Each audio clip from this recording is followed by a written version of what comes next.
Keshod underbridge કામગીરીથી શહેરીજનો કંટાળ્યા તો બીજી તરફ અધિકારીઓમાં સાપ છછુંદર ગળ્યા જેવી સ્થિતિ સર્જાઈ।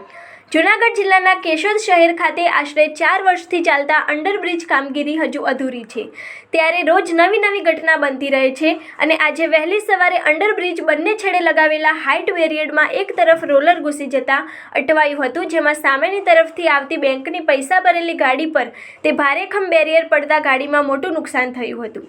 ત્યારે ઘટના સ્થળે લોકોના ટોળા એકઠા થયા હતા અને અંડરબ્રિજ કામગીરી પર અનેક સવાલો ઉઠાવ્યા હતા।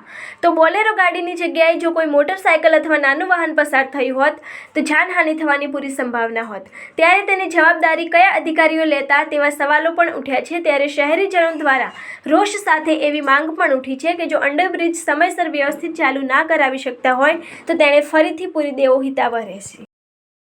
આમ આદમી પાર્ટી જૂનાગઢ જિલ્લા ઉપપ્રમુખ મહેશભાઈ મકવાણા આજરોજ સવારમાં હું માંગરોળ રોડથી આવતો હતો, ત્યારે અચાનક જ એક મિલર વાળો અંડરગ્રાઉન્ડ બ્રિજ જે કેશોદમાં બનાવેલું છે ત્યાં જે આડાસમાં જે ગટર ઉપર મારેલું છે એ ગટરનો અંદાજો એને ન રહેતા એને અચાનક જ મિલર વાળી ગાડી ઘુસાડવાની કોશિશ કરી।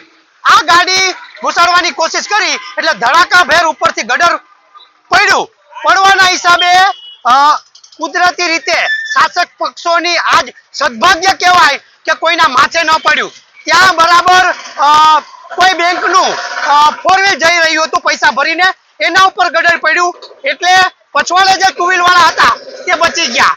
જો આ 4 વ્હીલ ન હોત તો આજ 100% નહીં પણ 500% કોઈ પણ એક વ્યક્તિનું મૃત્યુ થાત, તો આની જિમ્મેદારી કોણ લેત? કારણ કે આ બન્યું ત્યારથી અંડરબ્રિજમાં પાણીના પચકારા સતત રહી છે। શાસક પક્ષ, કોન્ટ્રાક્ટર કે રેલવે તંત્ર આમાં એકબીજા ઉપર ખો આપે છે, કોઈ આ કામમાં ધ્યાન દેતા નથી। 2.5 મહિનાથી સતત ને સતત નીચે પાણી જાય છે તો આ કોની જિમ્મેદારીમાં આવે છે? ઉપરના જે વેપારીઓ છે તેના ધંધા વ્યવહાર સતત પડી ભાંગ્યા છે। પહેલાના સમયમાં અંડરબ્રિજ બન્યું, પહેલાના સમયમાં જે કેશોદ રણિયામણું લાગતું હતું એની શકલ સુરત આજ એકદમ સદંતર બગડી ગઈ છે। ટ્રાફિક સમસ્યા એટલી થાય છે ને કે આ બાજુ જ્યાં અંડરબ્રિજ થી ઉપર જે લોકો આવે છે ત્યાં કદાચ કોઈનું એવું ગંભીર અકસ્માત થાય તો એની કોઈ ગેરંટી નથી, કારણ કે 8 રસ્તાઓ ભેગા મળે છે, 8 રસ્તાઓ એટલે સામાન્ય જનતાની અને મારી ખુદની પણ માંગણી છે થાય તો આને વહેલી તકે ભૂરી દો। જય હિન્દ, જય ભારત।